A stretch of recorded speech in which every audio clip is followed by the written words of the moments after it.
c'est sûrement le trailer le plus spectaculaire du MCU. Alors que je viens de mettre la main sur une copie du Darkhold pour guérir mon rhume cosmique, voilà que Marvel nous balance le trailer officiel d'Ant-Man 3 Quantumania. Un nouveau trailer qui semble être le trailer final. L'occasion pour nous, comme le veut la tradition, d'analyser le tout, plan par plan, à travers une nouvelle exploration. Du nouveau pour Kang le Conquérant, le destin d'Ant-Man ou encore l'importance de Janet, un certain MODOK qui pointe enfin le bout de son nez et j'en passe. Quel plaisir de se retrouver autour de cet exercice qui est analyser un nouveau trailer Marvel. Comme toujours, avec une bonne dose de théorie, notre spécialité. Ah, clairement, on commence bien l'année. Sortez vos costumes de super-héros, installez-vous confortablement et explosez le pouce bleu avec le gant de l'infini. Je suis HeroesF et aujourd'hui, on traite du nouveau trailer d'Ant-Man 3 Quantumania. Bon visionnage.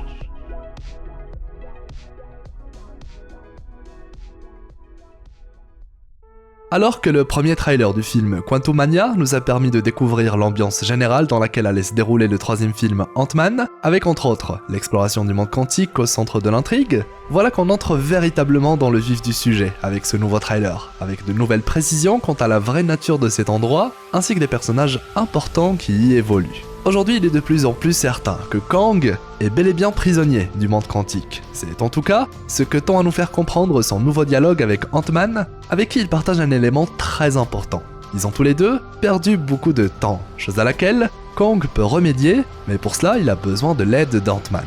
De son côté, Ant-Man, Scott Lang, eh bien il a perdu 5 ans. 5 ans durant lesquels il n'était pas présent pour sa fille.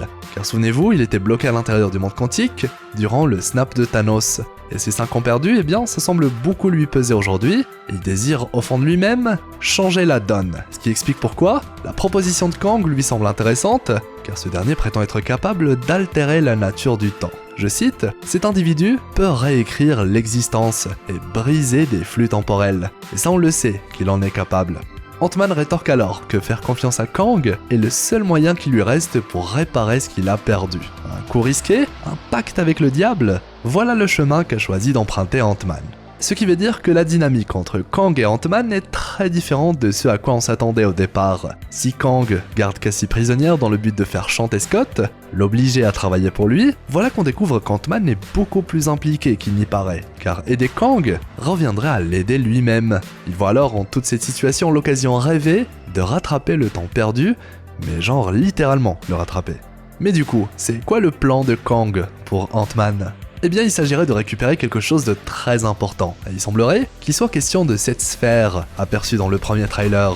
On a bien évidemment déjà théorisé sur l'artefact via d'autres vidéos, mais avec ce trailer, on nous confirme l'importance de l'objet. Car on voit plusieurs plans où Ant-Man essaie tant bien que mal d'arriver à un endroit qui est en réalité cette sphère elle-même. Et oui, il fallait être très concentré pour reconnaître l'objet, qui devant Kang apparaît de la taille d'une main, mais qui à côté d'un personnage capable de changer de taille à souhait, devient aussi grand qu'un bâtiment. Ce qui veut dire que Kang a perdu sa sphère, sûrement l'objet capable d'alimenter son moyen de quitter le monde quantique. Peut-être même que l'objet en question est lui-même la plateforme de téléportation qu'utilise Kang pour voyager à travers l'espace et le temps. Ce qui explique du coup pourquoi Kang est prisonnier du monde quantique, qu'il a perdu du temps, comme il le dit, et que seul Ant-Man peut l'aider, celui qui peut se glisser partout, et qui, rappelons-le, est un spécialiste lorsqu'il s'agit de voler quelque chose. Il est même le personnage qui a inspiré le braquage des pierres d'infinité durant Avengers Endgame. Et petite anecdote sympa, la première fois qu'on rencontre Scott, il vole le costume d'Ant-Man à Hank Pym. Bref, je pense que tout ceci n'est pas un hasard.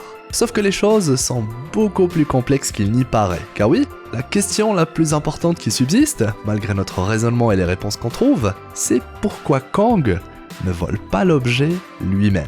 Pourquoi est-ce qu'il a besoin que ce soit une tierce personne qui s'en occupe ? A noter que désormais, on a pu voir le personnage de MODOK, dont le look est assez réussi en plus d'être conforme aux comics, même qu'on voit MODOK en compagnie de Kang et Ant-Man, ce qui veut dire que Scott ne va pas aller voler l'objet chez MODOK, comme l'ont théorisé beaucoup de fans, car les trois personnages semblent être du même côté pour l'instant. Ce qui rend ce personnage très mystérieux, malgré le fait qu'il soit le vrai vilain du film.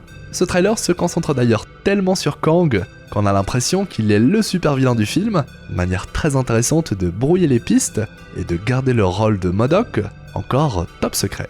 Petite parenthèse, MODOK n'est nul autre que le personnage de Yellow Jacket, le premier vilain du premier film Ant-Man, et qui à la fin du film, suite à son combat contre Scott Lang, est déformé à cause de son costume défaillant. Il finit alors par disparaître, et on imagine du coup qu'il a pendant tout ce temps vécu dans le monde quantique, là où quelqu'un l'a soigné malgré la déformation de son corps, et en juger par l'armure qu'il porte et la technologie qu'il a été capable de le sauver, on peut sans problème imaginer que c'est bel et bien Kang, le sauveur et le créateur de MODOK. Car oui, Kang vient du 31e siècle, le futur. De retour sur notre question concernant le fait que Kang ne s'occupe pas de retrouver son artefact lui-même, et il se pourrait que la réponse se trouve justement dans le trailer. Car voyez-vous, on semble découvrir une partie du voyage de Scott Lang. Un voyage qui commence en sautant à travers ce puits d'énergie, là où il faut se rendre pour retrouver le fameux objet perdu. On peut même voir Ant-Man en pleine chute à travers un plan vertigineux. Ce puits d'énergie quantique, ça y est, je lui ai donné ce nom, est en réalité une porte qui s'ouvre sur un endroit très spécial dans le monde quantique. Un endroit que je soupçonne être le territoire de la Quantumania, la mania quantique. Un endroit où l'énergie quantique afflue de part et d'autre, et où la folie quantique peut toucher n'importe quelle personne qui décide de s'y rendre.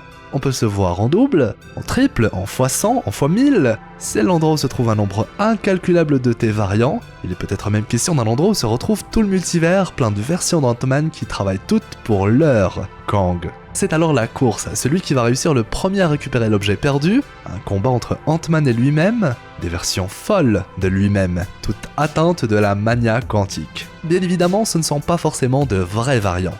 Mais l'endroit pourrait faire office de créateur de variants qui, à chaque pas, t'enfoncent encore plus dans la folie quantique, jusqu'à ce que plus rien n'ait de sens. Souvenez-vous, le monde quantique est de base un endroit où le temps n'a aucun sens. Imaginez un peu à quoi pourrait ressembler le point central dans lequel converge toute l'énergie cosmique de ces dimensions. Ant-Man arrive en boucle dans cet endroit car le temps n'est pas une variable de l'équation. S'il court vers une destination, comment savoir s'il est au début ou à la fin de la course? Est-ce alors ainsi que fonctionne la Quantumania? Et justement, de quoi a peur Kang, si ce n'est de lui-même? Ces autres lui qu'il pourrait rencontrer dans cet endroit si jamais il décide de s'y rendre. Et là ça devient très intéressant, car ça explique pourquoi Kang a besoin de quelqu'un d'autre, car il existe deux possibilités. L'endroit est vraiment une dimension où tout le multivers est connecté, où tous les flux temporels convergent. Ce qui veut dire que si Kang s'y rend, il rencontre ses variants d'autres réalités, et doit leur faire face à lui-même, chose qu'un Kang redoute plus que tout au monde. Ou alors, deuxième possibilité, l'endroit agit comme un créateur de variants sauf que ce sont de faux variants. Une folie, une maladie qui atteint l'esprit de celui qui se trouve à cet endroit et qui l'oblige à se battre contre d'autres versions de lui jusqu'à le dévorer entièrement. Que ce soit la réalité ou un pouvoir qui agit sur le mental, l'énergie quantique semble être la clé pour voyager à travers le multivers, peut-être même la clé pour le manipuler, car Kang a besoin de cette énergie dont se nourrit sûrement la sphère de Kang, ce qui explique sa présence à cet endroit depuis le début. D'ailleurs, si dans le trailer on voit Kang utiliser une énergie de couleur bleue, le puits d'énergie quantique est quant à lui teinté de jaune, légèrement orange, la même couleur qui alimente toute la technologie de la TVA. Est-ce que ce serait alors ça, la clé de l'un des pouvoirs de Kang? Peut-être bien. En tout cas, Quantumania, le titre du film, c'est sûrement le mystère le plus grand du film. Qui sait, Quantumania, la mania quantique, pourrait finalement être l'antithèse du multivers de folie, Multiverse of Madness. Deux moyens différents de rencontrer d'autres versions de soi-même, de variantes des rouages du multivers. Après tout, c'est là encore un film où notre héros va se voir en double, en triple, etc. Ce concept de plusieurs versions de nos personnages est même le centre de toute cette nouvelle saga. Autrement dit, bien sûr que tout est lié.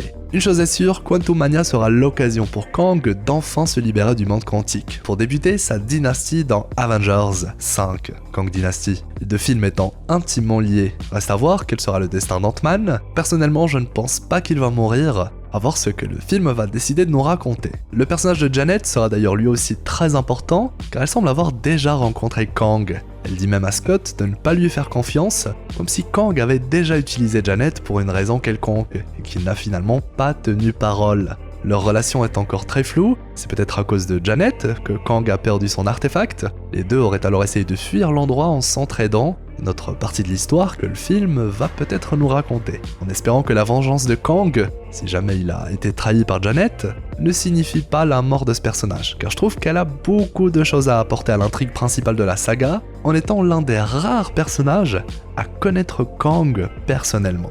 Et je pense qu'on a fait le tour des éléments les plus importants. Et comme d'habitude, si j'ai oublié de parler de quelque chose que je n'ai peut-être pas vu, je compte sur vous pour m'en parler dans les commentaires. Et bien sûr, on reviendra sur ce trailer avec d'autres vidéos qui seront plus orientées théorie. Je suis en tout cas très satisfait du trailer, un très beau trailer, très sérieux qui plus est. Le MCU change de ton avec cette nouvelle phase, ce qui n'est clairement pas pour me déplaire.